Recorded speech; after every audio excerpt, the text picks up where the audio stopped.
Kung naghinanyog kita kang enot na babasahon, ini mga tugang manungod sa tragic division, tragic na pagkabaranga kan Israel dahil sa pagiging daimaimbod ni Solomon. Tandaan ta na si Solomon, sa libro ng mga hade, tinawan siya ng tsansa kang mahal na Diyos na maghagad ning anuman na buot niyang hagadon.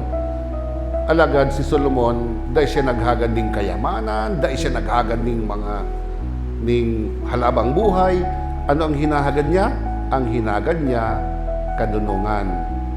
Dahil siya naghagad ning para sa iyang sadiri, kundi para sa iyang mga nasasakupan, bagay na ikinaugma kan Dios sa iya. Alagad mga tugang, ang tinausa iyang biya ikang mahal na Diyos, dahil niya ginamit nin tama.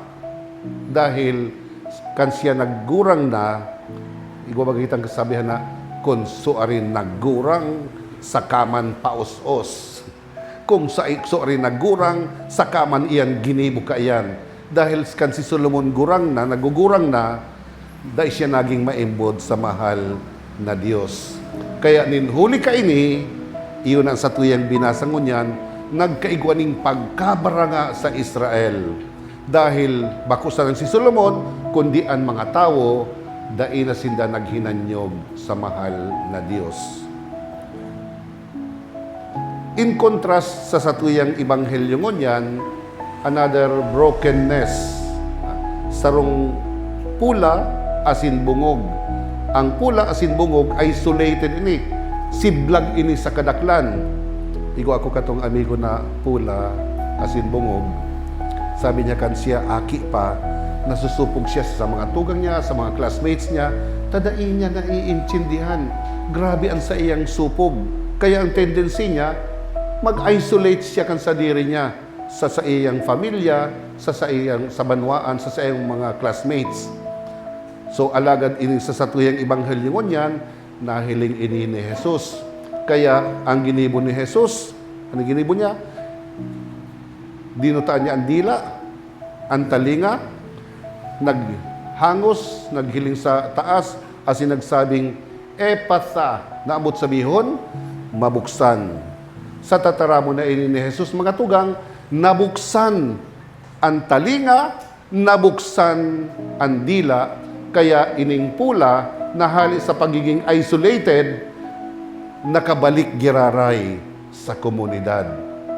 Nakabalik giraray sa nakataram asin nakadangog nin marahay.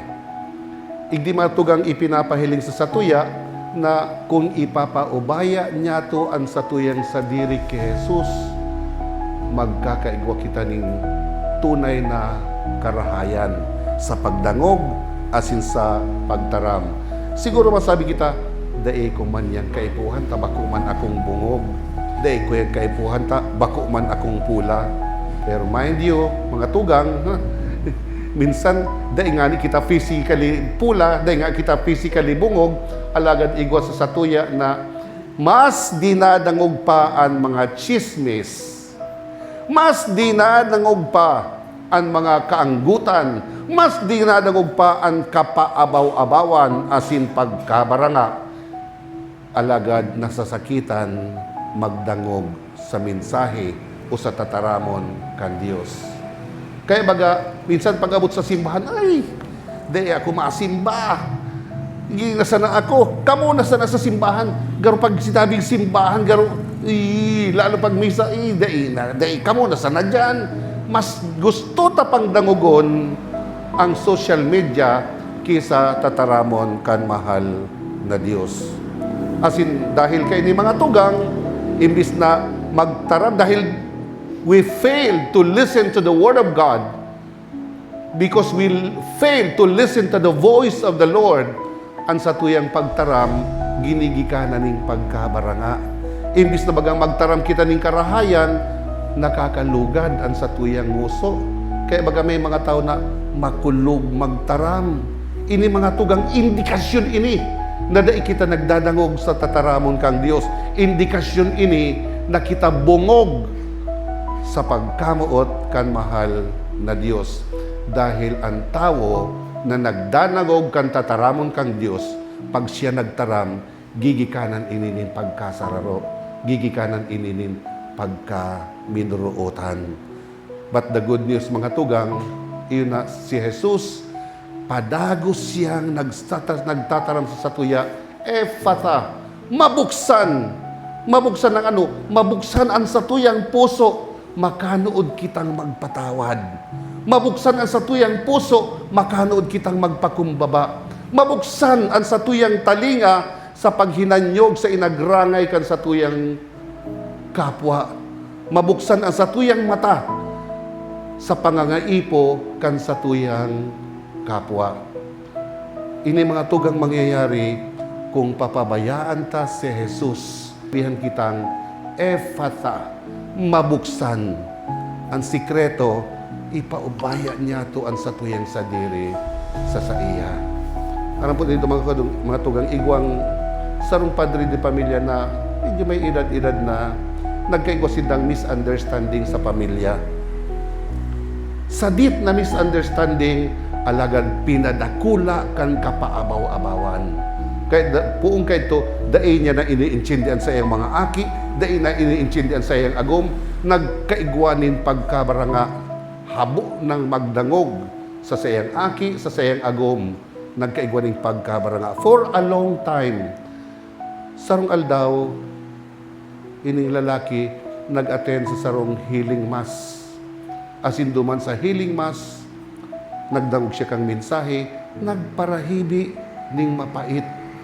Asin paguli sa harong, nagkaigwa siya ning sadit na desisyon, alagad desisyon na igwang kurahe, courage. Ano iyan? Pag abot niya sa harong,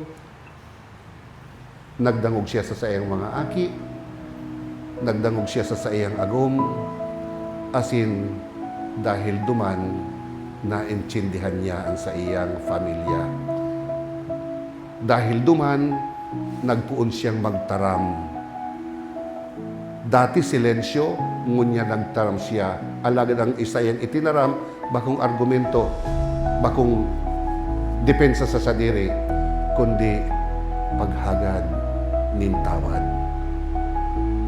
Iyon yung mga tugangan nangyayari.